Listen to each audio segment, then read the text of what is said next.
Leader drama इतना interesting मोड़ पे आ चुका है। बात का मंसूर को अंदाजा ही नहीं। मंसूर को आगा वासिफ के खिलाफ करने के लिए बहुत ही एक घटिया चाल चली है दादा साहब ने। इसके मंसूर की बहन का कत्ल एक सेकंड में सबके दिल की धड़कन रुक सी गई थी जब इस मासूम के सर पर गोली मारकर इसे अपने मकासद के लिए इस्तेमाल करने के लिए ख़त्म कर दिया गया। रुबाब की मौजूदगी में ये सब कुछ किया और ज़ाहिर सी बात है ये सब दादा साहब का क्या डर है वो तो आगा वासिफ से भी ज़्यादा ख़तरनाक निकला।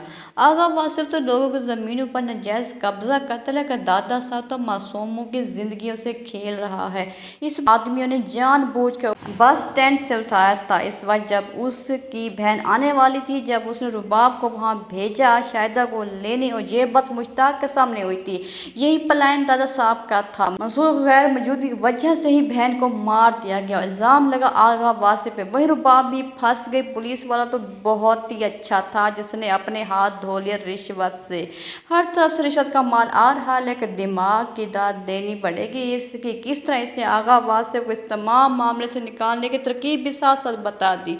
आगा वासिफ प्रेस कॉन्फ्रेंस करता है अपनी बेटी को बचाने के लिए। वो लड़की शायद मेरे गांव की है, वहां से पढ़ने के लिए शहर आ रही थी क्योंकि इसका बाप ज़बरदस्ती इसकी शादी करवाना चाहता था और वो नहीं करना चाहती थी, इसीलिए शहर आते ही गैरत के नाम पर उसके बाप ने उसको कत्ल कर दिया, वहीं बस स्टैंड में मरवा दिया। अब मंसूर का बाप भी गया, मंसूर की बहन भी गई, रह गई माँ। तो मुझे नहीं लगता वो भी बचेगी। मंसूर को दादा साहब के आदमी गायब कर देते हैं। इधर आगा वासिफ के गुंडे यूनिवर्सिटी में दहशत गर्दी फैलाती हैं, जो कि इनका लीडर भाग चुका है, इसलिए ना सिर्फ यूएपी के झंडों को आग लगाई जाती है बल्कि इनके कारकुन को चुन चुन कर पीटा जाता है। दादा साहब के आदमी ने मंसूर के अंदर धुकती हुई आग को आगा वासिफ की तरफ मोड़ दिया है, खुद को आगे आने ही नहीं दिया। मंसूर की आंखों में खून उतर आया है। आगा वासिफ से बदला लेने के लिए वो उसकी बेटी को दादा साहब के हवाले कर देंगे। दादा साहब इस लड़की के जरिए अपने सारे केसेस खत्म कराकर जेल से बाहर आ जाएंगे।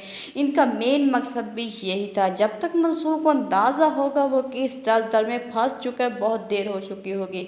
इधर रुबाब अपने बाप का झूठा बयान सुनकर तड़प जाती है। इस पर आगा वासिफ चिल्लाती है कि इसके अलावा कोई तरीका नहीं था तुम्हें बचाने का। एक तो रुबाब को पूरा यकीन था कि इसके बाप ने शाहिदा को मरवाया है, दूसरा शाहिदा के खिलाफ मीडिया में गलत बात करके उन्होंने रुबाब के शक को यकीन में बदल दिया है, जिस पर रुबाब कहती है कि बाबा मैं आपको कभी भी माफ़ नहीं करूँगी। इस बात के लिए आपने एक मासूम की इज्जत को उछाला है प्रेस कॉन्फ्रेंस के सामने। अपने बाप की असलियत देखकर इसकी हालत ख़राब हो रही है कि कोई झूठ बोला आपने इतना बड़ा। आप अच्छी तरह से जानते हैं कि इस मासूम को आपने मारा है। मैं आपको कभी माफ़ नहीं करूँगी।